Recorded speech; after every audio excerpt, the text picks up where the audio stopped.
Eu queria chamar agora para a gente conversar sobre um outro assunto. A gente está passando por todos os grandes temas, né, dessa transição.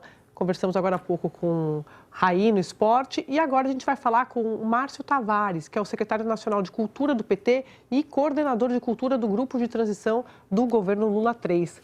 Márcio, muito obrigada por atender ao nosso convite. Boa tarde, seja bem-vindo. Boa tarde, o prazer é meu de poder conversar com vocês, Sadi. Márcio, eu queria começar perguntando, a gente sempre fala aqui no Estúdio I desse desmonte que aconteceu na área da cultura durante os 4 anos do governo Bolsonaro.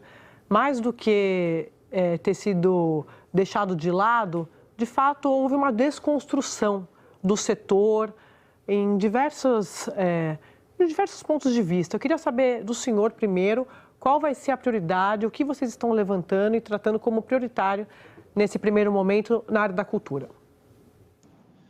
Bem, Sadi, a situação na... Senhor, eu queria aproveitar e perguntar a respeito do patrimônio cultural também e das obras dos palácios, né? Você tem eu não sei se vocês já estão fazendo esse mapeamento de obras no Palácio da Alvorada e também no Palácio do Planalto, porque havia uma discussão no começo do governo Bolsonaro de que algumas obras teriam sido retiradas dos 2 palácios, né? Eu me lembro de uma matéria da revista Piauí falando dos orixás da Djanira. Queria saber do senhor se isso está sendo discutido na transição, de recuperar essas obras ou não. Queria que o senhor falasse um pouco dessa parte do patrimônio dos prédios, né, históricos de Brasília. A gente está sempre à disposição e a gente vai seguir acompanhando e aguardando essas informações para a gente recuperar a nossa cultura. Um abraço, muito obrigada. Um abraço, eu que agradeço. Até mais. Bom, gente, o destaque agora aqui do Estúdio I é o grupo de transição ligado ao esporte. A gente tem ouvido diversas autoridades, diversos convidados do grupo de transição e quem está aqui com a gente agora é o Raí, ex-jogador da seleção. Raí, boa tarde para você. Obviamente, saudações tricolores, claro, mas nosso assunto aqui hoje é esporte, futuro, Brasil, democracia.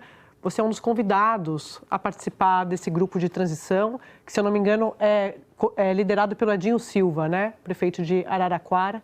Queria te ouvir, saber, na sua avaliação, qual é a prioridade do esporte do governo Lula III quando ele assumir. Boa tarde, seja bem-vindo. Olá, André. Sei que tem muita gente falando seu nome, porque é um nome que dá muito prestígio também para o segmento. Mas eu entendi... Fala. Com o André e a Ana Flor puxando, vai ser difícil, assim, é covardia. Ó, se você virar ministro, a gente espera você aqui, tá bom, empossado? E se o Brasil ganhar também, a gente espera, a gente tá tudo... Qualquer coisa que acontecer, a gente espera você aqui. Qual é o palpite do Raí para a Copa? Isso é qual é o seu palpite para a Copa? Eu acho que... Viu essa frente ampla, ela se formar na eleição para ajudar a eleger Lula. Muitos personagens foram, na prática, escalados e foram vistos como uma espécie de avalistas dessa frente ampla. O senhor é um deles, o próprio Alckmin, muita gente falava que ele já era a carta aos brasileiros do Lula, né? Mas não foi suficiente, pelo menos nesse comecinho, como a gente está vendo.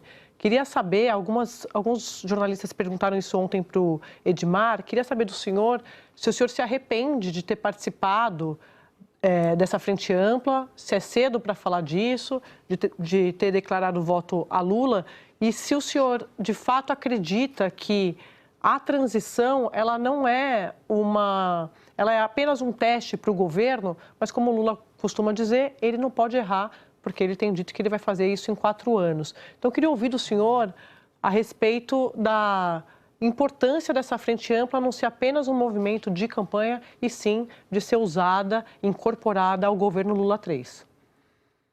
Olha, acho que o seu último ponto, ao meu ver, é um bom ponto para se procurar. Arminio, pegando as suas respostas e também o final da carta que vocês assinam, quando vocês pedem providências, o senhor cita também agora o Pércio e o André Lara, que está... Não sei se o senhor citou o André, mas enfim, eles estão lá na transição.